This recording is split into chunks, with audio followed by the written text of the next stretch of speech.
I think we have a live stream. Oh, here we go. Here we are. I'm Good morning. still bothered by my camera doesn't live stream to YouTube right now. Oh, are you so sad? Yeah. Have you contacted them again? I'm working with the contactable people. All right. Well, for now, hello, Facebook. Hello, Facebook. And we'll put it up on YouTube after. You know what I was thinking of? Because I'm going through some really hard time in my life. Are you? Yeah.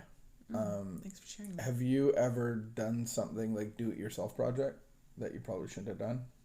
That like professional people do, but you did it anyway? Oh, no. Why And would I it do saved that? you time and money and it worked out really well? No. Or does it ever work out? Like, I think sometimes I see... What have you done? Sometimes I see tinting on windows, like car windows. Yes. And There's bubbles. like 1 million bubbles. And I'm like, man, like pay that $100 to get your window tinted. What have you done? I haven't done it yet.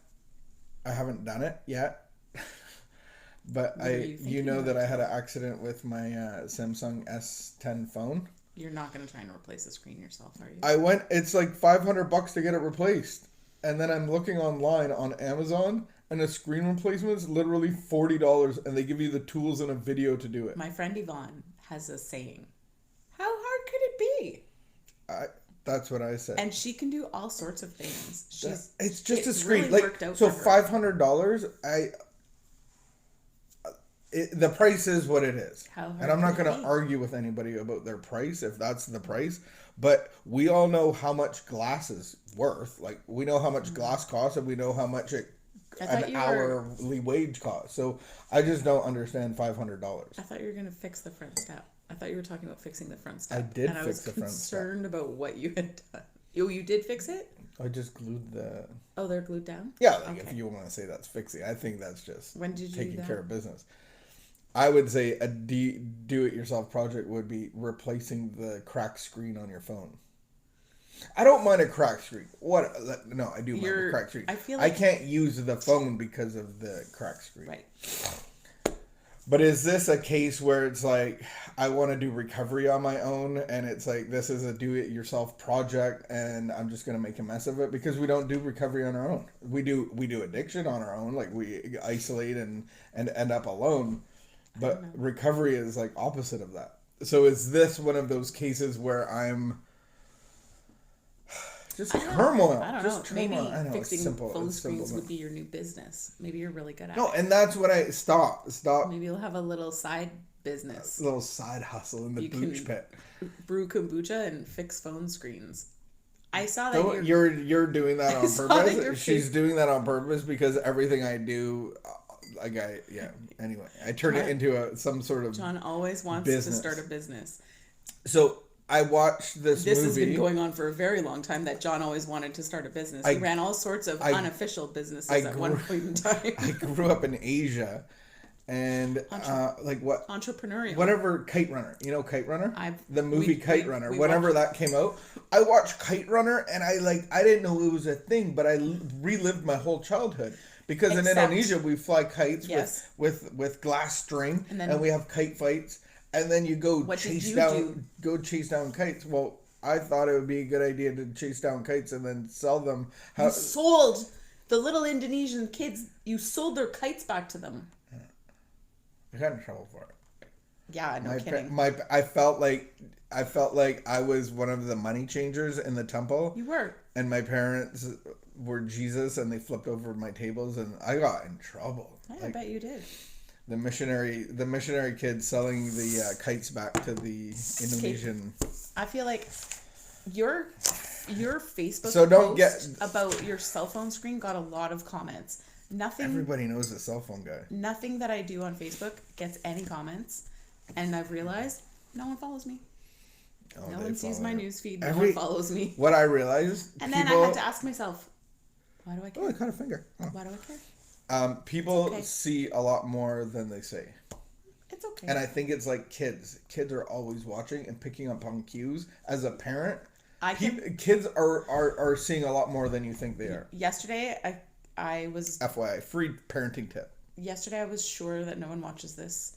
And we do it for ourselves, and that's who we need to do it for. And it's actually been very good for our marriage. And then someone wrote, I love watching you guys in the morning. Oh. And I was like, oh, I'd rather be hanging out with you. But, okay. Thank you. Thank you. Thank you. Do you have a free parenting tip? My parenting tip get was... parenting? I missed something. No, I'm just saying to parents, early, especially younger kids, parents with younger kids, your kids are always watching you. Even though you think they might not be watching you, but they pick up on cues and they're watching you. And so I think little responsibility there of like, they're always watching. Gotcha. You have a free tip? How do you get this tiny you have little a free reading? tip? I just want to hear your free tip of parenting. A parenting tip? What would you say? So what do I tell parents when they have little kids? And my opinion on parenting tips, your kids have to be graduated high school. You're not even... I don't even... Carry on. Parenting tip. What is it? Like, of course, everybody wants their kids to graduate high school. I know, but people have a lot of tips before that. Oh, they're not proven tips. You think that nobody has the right to give any opinions until their children have graduated high school? Yes. Well, that's funny coming from a guy who didn't actually graduate high school. I have a you do. I have a high school graduate. Now you do. Yeah, and so carry on. I feel just give me your tip. Just give me your tip. I'll tell you my tip. When they're little, I'm gonna go run for kites later this afternoon and make some when you're little, movie money. Stop stressing about everything. Don't stress about everything. You don't have to follow this certain sleep guide. You don't need to keep it. Just stop stressing about everything.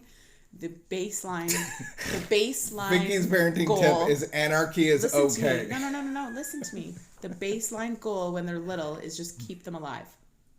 Just like keep them alive. And then when they get to the teens, when they're older, all you have to do is just try not to kill them. Just try not to kill them, because that's a real super deep sentiment that arises. That is beautiful. I think there's everything a lot else of is gravy. Parents, even graduating high school is gravy. COVID parents with younger kids that were homeschooling. I can't even imagine that. Don't even worry about it. Your children are going to learn I don't want to imagine eventually. That. It's making Stop stressing about when they read. Stop stressing about how much they read. I'm exaggerating a bit, but really potty training, like whatever. Literally, who cares how old they are when they're will potty trained? Go to the potty at some Eventually, point in their they're lives. going to get sick of wearing diapers. Yeah. Eventually, they're going to get sick of sleeping in your bed. They might be 15 years old, but they will go sit on a toilet. Eventually, they don't sleep in your bed anymore either. Eventually, they won't sleep in your bed, and then a pug takes over. Whatever. I have real parenting tips if anybody wants to contact me directly, but those are my public parenting tips. Okay. Yeah. Don't kill your children. Don't kill your teenagers. Maybe you could write a book. Self-value, October 30th. By the way, it's not my reading turn, but I'm just going to sacrifice this one and take one for you because you've done that to me as well. No, you're not. You're trying to trade. Self-value. We have a real life of our own. Yes, we do. That empty feeling, that sense that everyone expects us. All right. That empty feeling, that sense that everyone except us has a life, an important life, a valuable life, a better life, is a remnant of the past. It is also self-defeating belief that is inaccurate. We are real. So is our life. Jump into it and we'll see. Prayer for today. Today, I will live my life and treasure it as mine. All right. Amen. I have a lot to say about this. Can I say one thing? Sure, go quick. Like, nutshell. I totally believe that alcohol or drugs or addiction made my life. Mm-hmm. And when I come into recovery, I need a new life. And so recovery should give me a life. Recovery. And that's the life that I'm living now. Yes. And I enjoy it. Carry on. It comes from your relationship with God. With God, yeah. Yeah. And that's where your value comes from. I totally agree with that. So here's the thing. This is a really real thing, is that there are so many people that empty feeling, the sense that everyone except for me has a life, an important life, a valuable life. Everyone except for me is liked. So everyone except for me belongs here in this group. I don't belong here. I'm not like those people. They don't really like me. They don't really think about me. They don't really want me here. Those are not true. Those are absolutely not true. Those are self-defeating lies that actually haunt people. Would you say that's the spiritual sickness? I would say that is The a spiritual malady, Yeah. spiritual sickness. That we need ease and comfort from. Exactly. And that is what drives us to overeat, to go look at porn, to relationships that are so destructive to us, to Why are you leaving out my people? and comfort. I am sick of talking about the addicts. I'm sick. No, I'm just kidding. I'm totally kidding. I'm just trying to think of the less obvious You love talking ones. about into addicts. I know. I'm just trying to think of the less obvious ones because I think that it's really obvious when alcohol or drugs are destroying your life. Take the edge off of Everybody around you can tell. Yeah. When We all go to and something. drugs- Even like you put the crack pipe down and the bottle down, and then we're still looking for the Exactly. edge off of how many how times insecure I feel and how sorry, like the plums, poor little old me syndrome. Yeah. That's inward resentment, and that's the spiritual sickness, which causes me to go get life and validation from something else. and it's actually not the truth. So the minute that the thing that brings me validation or brings me worth is the message that I have to pass on to others. And it's The not a message message that about God's me. given you, It's not the exactly. resurrection that God It has has nothing to given do with me or like. you. It's not self-help. It's a transformed life. Yeah. And so it just makes me feel really sad because I love large groups of people. I love it's probably one of the things that I miss the most about COVID is large groups of strangers gathering for a common purpose. Oh my goodness, you're making me anxious. In May, we were supposed to have a big women's conference, 120 women, and we had to cancel it. That was like such a heart-wrenching decision for me.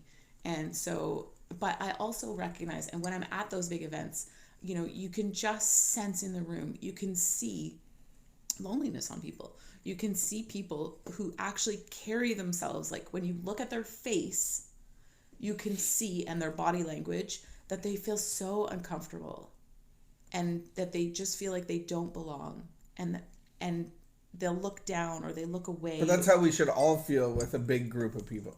I'm just kidding. I like 3 people. There's nothing wrong with not being an extrovert. That's not what I'm talking about. It's not about not being an extrovert. It's not about not being excited. It's not about not being nervous. It's different than that. Nerves and discomfort and maybe not liking big groups of people. That's totally fine. Those aren't even what I'm talking about.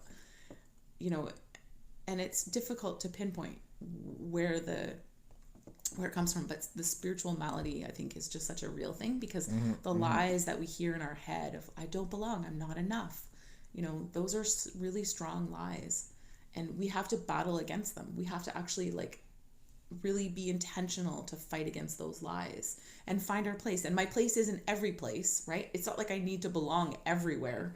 That's not true either. That's Well, and I think our human nature tries to fix the emotional and the physical, but we all have a spiritual sickness. We are born with a spirit, and we are born separate from God, and our spirit tries to connect to other spirits. That they call alcohol spirits for a reason.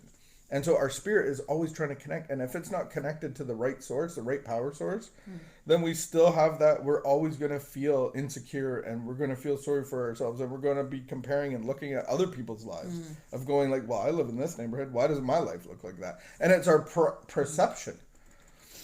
Like, I think most of us wouldn't trade our problems for somebody else's. Like, right. We're comfortable. Like, but God's going to come and be the solution, right. like alcohol. And that's the thing. It's not about feeling comfortable in a large group of people. It's about feeling comfortable in my own skin. Yeah, about feeling safe in my own skin. About feeling like knowing my worth. And what does feeling and not safe needing mean? to be the center of attention. So if I feel safe in my own skin, then any environment that I go into, I am safe in that protected bubble. Because you know? it's not about not you. protected bubble, It's about being and not about.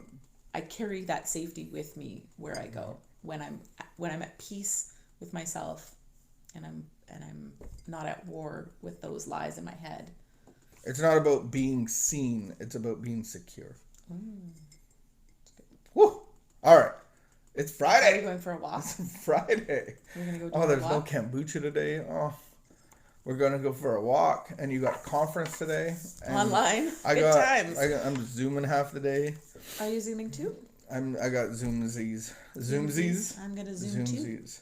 I'm a Zoom. We want to start doing a kombucha taste testing on Zoom.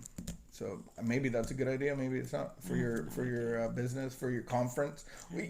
We should have tried that with your conference. We could have come in and done a tasting, and everybody gets kombucha. Come into Zoom? Yeah, on your conference. What would you do? You would deliver a bottle of kombucha to everybody? I would deliver a 6-pack. Oh, a 6-pack. Wow, that's free. And everybody would get a 6-pack. Or would they pay for that? You know how everybody got their little basket? Would it be free? Or would I would probably ask for $10 or $15.